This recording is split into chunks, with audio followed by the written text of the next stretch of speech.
What's the best way to cope with loneliness? It's not easy, but start going out by yourself. At first it will be super awkward, but you'll get used to it. Get a hobby. If you don't know much, apt yourself to know what you would like to do frequently. Experiment with something that can be fitted in your budget, and if you don't like it, change it until you find something you're comfortable doing. Get out of your room. Go for a walk. Don't even walk. Just go out to get some sunlight. Being out for like 10 minutes will make you feel a whole lot better. Works for me. Cry myself to sleep. Edit. I'll keep that typo. Makes me sound like a pirate. Music. And going outside. Pets really help, even if it's only a hamster or a turtle.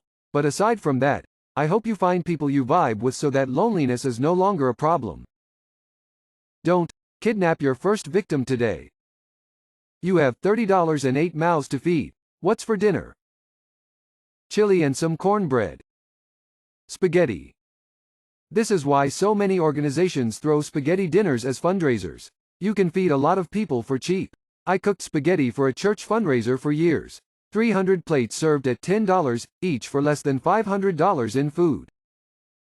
2 jars of spaghetti sauce, 10 pounds of potatoes, 2 eggs, some flour will make enough gnocchi to feed an army. Red beans and rice. Came here to say this. If you pick folks from serve it on Monday and they'll be pumped. Freeze the leftovers and it's even better the second time. 7 mouths to feed. Unexpected murder. Rice and beans. What's the worst thing you can say right after having sex?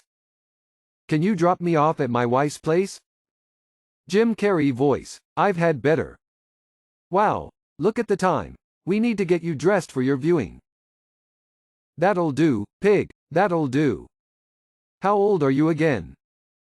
True story. My partner and I of 8 years lost our virginities to each other.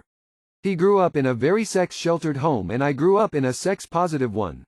We waited until our 2nd-year anniversary, as we wanted to make sure he was ready before we started. We had sex and I thought it was great, but he gets up and puts his underwear back on, muttering, "That wasn't worth it. God damn, it hurt." But he was referring to the anxiety he had over sex, not the sex itself. We laugh about it now. I think he'll go back to being gay. What immediately tells you that a person wasn't raised right? They throw trash out a car window. People who dump refrigerated grocery products on random aisles.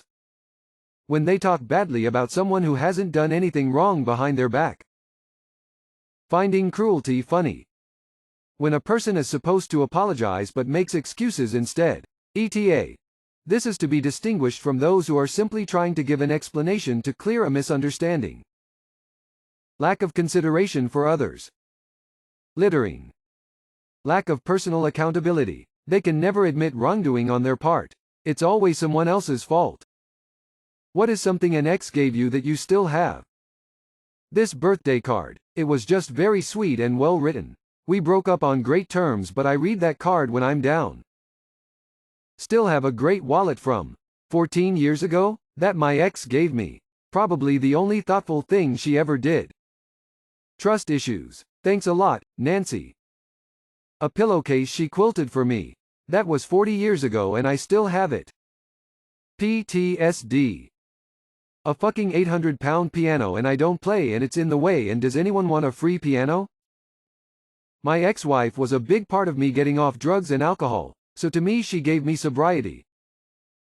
She sewed a sweater for my childhood teddy bear, because the one he originally had was lost in the laundry, and there is no way I would ever get rid of that. Came here for STDs, got wholesome instead.